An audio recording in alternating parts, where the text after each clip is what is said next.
Up till now in this series, we have covered D for danger, R for response, S for seek for help, A for airways.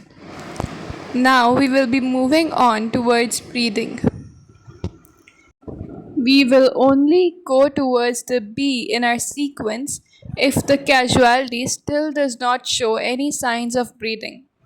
To recall, we did our first LLF in R, that is response, and only if that was negative, we moved on towards managing the airways, the A in our mnemonic. And then we did our second LLF as a part of the airways management.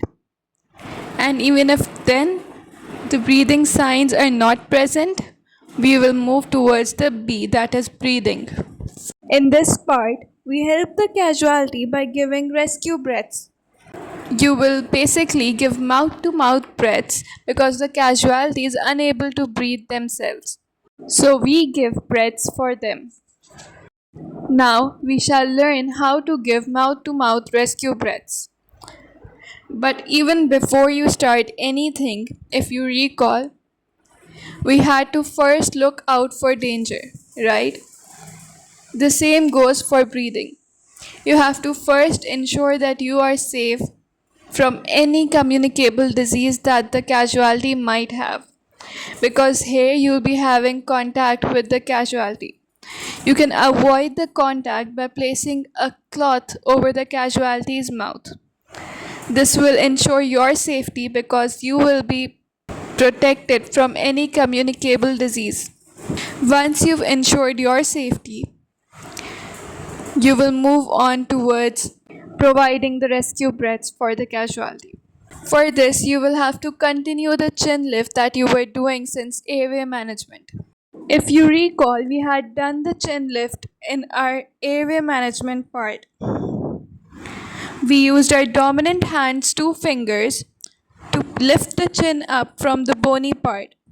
After you've ensured the chin lift, you will move on towards pinching the nose.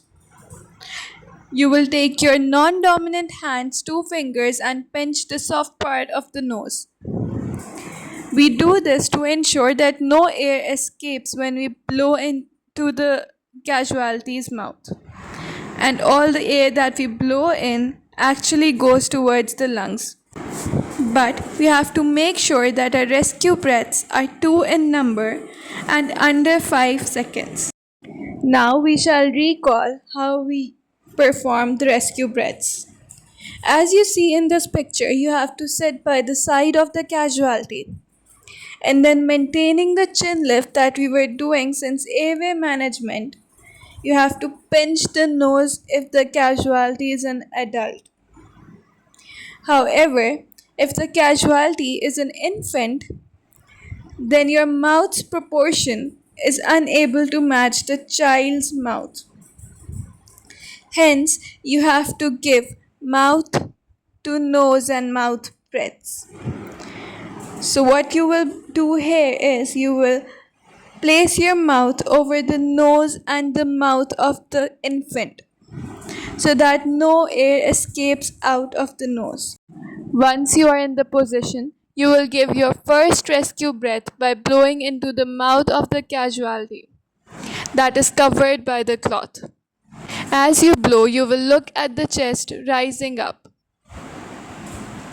And once it starts to fall down, you will move your mouth away from the casualty's mouth so that the air can escape finally. Once the chest falls down, you will give the second rescue breath.